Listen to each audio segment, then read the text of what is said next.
Hey everyone, this is your favorite history buff. We are traveling with history. Today, I want to go over the myth of the lost cause. What some believe the South won the war is simply not true. But I want to dissect this a bit. I'll get to those parts. Anyways, I also wanted to say that if you're a Confederate sympathizer, you probably wouldn't like this video much. If you're a Northerner, I think you'll love it. Anyways, let's begin. Now, I'll get to the reason, the 6 myths, and the reaction. And there's the statue of Lee on the left. I guess before it was taken down. Now, the Confederates did want to protect their memory, even if it was distorted by them. There's the Ladies' Memorial Association that established cemeteries, celebrated, and of course erected the statues. April 26th was Confederate Memorial Day. The Immortal 600, imprisoned at Fort Pulaski, they were casted as heroes and, of course, martyrs, which means died for the cause, or heroically. September 11th, 1894, Mrs. Anna Davenport Raines formed the Savannah chapter of the United Daughters of the Confederacy, which to this day promote the lost cause mythos. But, yeah, there's some distortions. Now, the tyrannical government, as I call this one. Many people make the mistake of believing it was only about states' rights. It had nothing to do with slavery.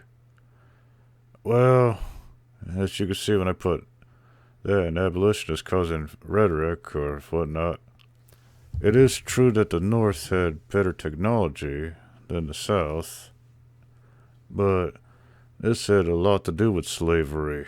They didn't want to give up their slaves. The war started because of slavery, so and it was the states' rights to bear slaves. Nonetheless, many of the Northerners just wanted to preserve the Union. It took a while before many come to be abolitionists, including President Lincoln himself. But positive slavery. Myths of protection, I call this one. They said not only were the slaves submissive, but very happy in their life. And protected. Well, read what Confederate Vice President Alexander H. Stephens said, or I'll read it for you. Our new government is founded upon exactly the opposite idea. Its foundations are laid, its cornerstones rest upon the great truth that the Negro is not equal to that white man. That slavery, subordination to the superior race, is his natural and normal condition. If that racist quote doesn't give you an idea, I don't know what will, because that was not positive. Lynched, whipped, fed rarely, abused, that is not positive. So yeah, even the slaves that were unprepared after the war, I'd say their wills were broken by then. Does that sound positive? No. But yeah, I had to dispel that one. I call this one brute force. Myths of numbers alone.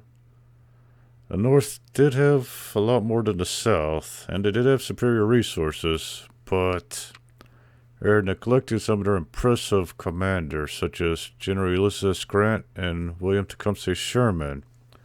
Examples: Grant's aggressive tactics, Sherman's live off the land tactics, both worked. Ability to adapt to many other commanders. Yes, it's true that they had some incompetent ones like George McClellan, who was timid, or should I say, procrastinating. And on the left there, I guess you could see the casualties. I found out. It was a bloody war, the bloodiest in American history. Southern heroes portrayed as heroic, gallant, and saintly, and every single one of them retained their honor after the surrender. And that, on the right, is a picture of Nathan Bedford Forrest, the guy who was one of them responsible for the creation of the Ku Klux Klan. Of course, he was the first Grand Imperial Wizard of it. But there were some that surrendered honorably, that were given leniency. Well, a lot of terrorist organizations came from the former Confederates. But I'd hope that dispels the myth of the Southern heroes. Although, we get later on to one that was a little different. Robert E. Lee. They say he was gonna free his slaves after the war. He was the ultimate Christian soldier. Yes, he was Christian. Yes, he detested slavery, but he was not gonna free them. He still had the prejudiced views of the times.